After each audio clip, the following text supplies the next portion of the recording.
जिंदगिया बेजान हो गई, प्यार के हमरा इम्तहान हो गई।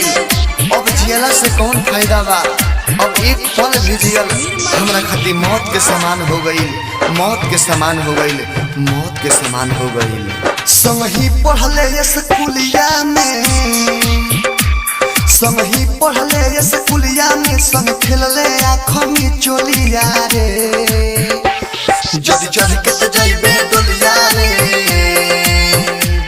जदी चढ़ के त जाइबे डोलिया रे, तोरा भतर के मार देम गोलिया रे। जदी चढ़ के त जाइबे डोलिया रे, तोरा भतर के मार देम गोलिया रे। संगही पढ़ले स्कूलिया में। Presented by Videshi Lal entertainment, Balaji recording studio Jadavpur.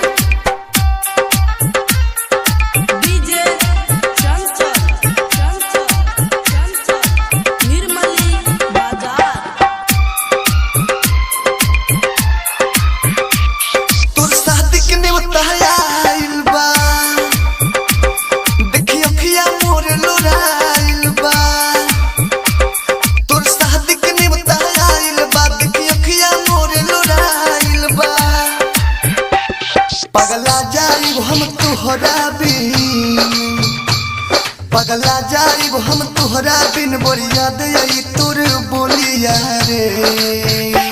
जदी चढ़ के त जाइबे डोलिया रे, जदी चढ़ के त जाइबे डोलिया रे, तोरा भतर के मार देम गोलिया रे।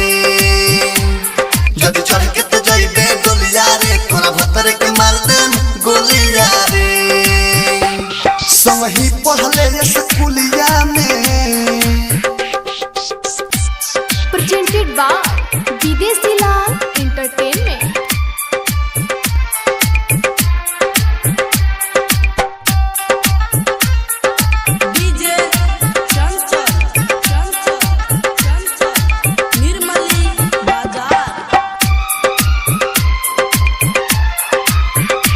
शादी शमशान बना दे हाब, तोर हस्ती सारा मिटा दे हाब।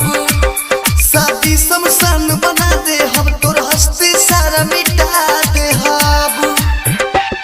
विदेशी लाल यादव से करो जान, विदेशी लाल यादव से जन कर तू तो ठिठोलिया रे। जदी चढ़ के त जाइबे डोलिया रे, जदी चढ़ के त जाइबे डोलिया रे, तोरा भतर के मार देम गोलिया रे। जदी चढ़ के त जाइबे डोलिया रे, तोरा भतर के मार देम गोलिया रे। संगही पढ़ले स्कूलिया में, संगही पढ़ले स्कूलिया में, संग खेलले आँखों में चोलिया रे।